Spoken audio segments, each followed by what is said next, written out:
امہ کی حیثیت ایک تنظیم کی ہے، ایک آرگنائزیشن کی ہے۔ تنظیم کوئی کبھی بنتی ہی نہیں جب تک کوئی ایمز اینڈ آبجیکٹیو نہیں ہوتے۔ قرآن نے ہی اس امت کا آبجیکٹیو بتایا کہ آبجیکٹیو ہے کیا، یعنی یہ کلیکٹیو ذمہ داری ہے۔ کلیکٹیو ذمہ داری ہے کنتم خیر امۃ اخرجت للناس تأمرون بالمعروف وتنہون عن المنکر۔ تم ہو بہترین امت، تمہیں دنیا کے تمام انسانوں کے لیے لایا گیا ہے۔ یہ بہت امپورٹنٹ ورڈ ہے۔ امت کا لفظ استعمال کرتے ہی یہ کہا گیا اخرجت للناس، you have been brought up for all mankind, تمہیں تمام دنیا کے انسانوں کے لیے لایا گیا ہے۔ اگر دنیا کے تمام انسانوں کے لیے بھلائی کا کام نہیں کیا تو امت نہیں ہے۔ ہم اپنے آپ کو کہتے رہیں اللہ کی فہرست میں امت میں شمار نہیں ہوگا اگر دنیا کے انسانوں کی بھلائی کے لیے نہیں نکلے۔ یہ بہت امپورٹنٹ ورڈ ہے، سب سے پہلا لفظ استعمال یہی کیا ہے۔ دیکھیے ایک بہت اہم اصول دیا ہے قرآن نے، بہت اہم اصول ہے، یونیورسل ہے، یونیورسل پرنسپل۔ وَأَمَّا مَا يَنْفَعُ النَّاسَ فَيَمْكُثُ فِي الْأَرْضِ، جو انسانوں کی بھلائی میں استعمال ہوتی ہے جو چیز، وہ زمین پر رہتی ہے۔ جو لوگ انسانوں کی بھلائی کا کام کریں گے وہ رہیں گے، باقی ہٹ جائیں گے۔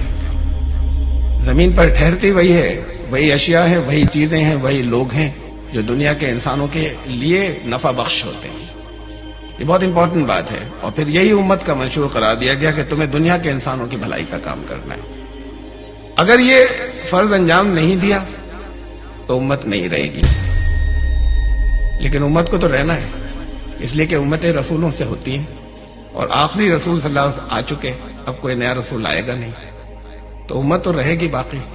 پھر بھی امت کے اگر زیادہ تر افراد اس اصل فریضے سے غافل ہو جائیں، چاہے نمازیں پانچوں وقت کی پابندی سے پڑھتے ہوں، بات یہاں پر ہو رہی ہے کہ اس کی نہیں ہو رہی کہ نمازیں پانچوں وقت پابندی سے پڑھتے ہیں نہیں پڑھتے ہیں، دنیا کے انسانوں کی بھلائی کا کام کر رہے ہیں یا نہیں کر رہے ہیں، دنیا کے انسانوں کے لیے نکلے ہیں یا نہیں نکلے، تب امت ہوں گے۔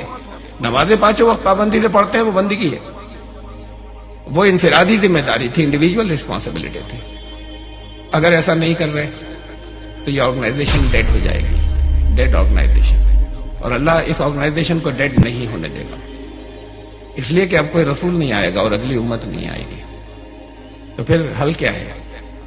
اگر لوگ چھوڑ دیں بحیثیت مجموعی، کل ملا کر میجورٹی چھوڑ دے ذمہ داری کو، اس کو سمجھے ہی نہیں کہ یہ امت کی اصل رسپانسبلٹی یہ تھی، سمجھے ہی نہیں، اور اللہ کو ڈیڈ بھی نہیں ہونے دینا ہے، مردہ بھی نہیں ہونے دینا اس تنظیم کو، تو پھر اللہ نے فرمایا کہ جب اصل ذمہ داری سے منہ موڑ لیں گے لوگ، تو پھر اس کے بعد اللہ ایک اور قوم کو لائے گا۔ قرآن شریف میں بہت سی جگہوں پہ یہ بات کہی، جیسے یہاں سورہ محمد میں وَإِن تَتَوَلَّوْا يَسْتَبْدِلْ قَوْمًا غَيْرَكُمْ ثُمَّ لَا يَكُونُوا أَمْثَالَكُمْ، جس کام کے لیے امت کو لائے گئے تھے وہ نہیں ہو رہا، تو پھر اللہ تبدیل کر کے ایک دوسری قوم کو لائے گا، اور وہ ذمہ داری سے منہ نہیں موڑیں گے، وہ اپنا کام کریں گے۔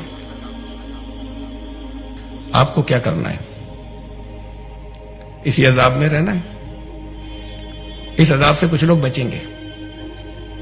قرآن نے کہا ہے یا رسول بلغ ما انزل الیک من ربک، اے رسول تمہارے رب کی طرف سے جو کچھ بھی پہنچا ہے پہنچے، تمہیں ملا ہے پہنچا دینا۔ اس کے آگے فرمایا کہ وَإِن لَمْ تَفْعَلْ فَمَا بَلَّغْتَ رِسَالَتَهُ، اگر ایسا نہیں کیا تو پھر رسالت کی ذمہ داری ادا نہیں کی، اگر سب کچھ نہیں پہنچایا تو۔ اور اس کے بعد کہا وَاللَّهُ يَعْصِمُكَ مِنَ النَّاسِ، لوگوں سے مت ڈرنا، اللہ بچا لے گا۔ بہت سی جگہوں پر قرآن کا وعدہ ہے دائی کو بچایا جائے گا۔ جب جب قوموں پہ عذاب آیا دائیوں کو نکالا گیا، دائیوں کو محفوظ رکھا گیا، قرآن پورا گواہ ہے، قوموں کی عذاب کی تاریخ، عذابوں کی تاریخ گواہ ہے، بھاگنے کا کوئی راستہ نہیں ہے۔ جب پکڑ ہوگی تو کوئی بھاگ نہیں سکتا، صرف یہ راستہ ہے، دوسرا راستہ نہیں بچنے کا اس عذاب سے۔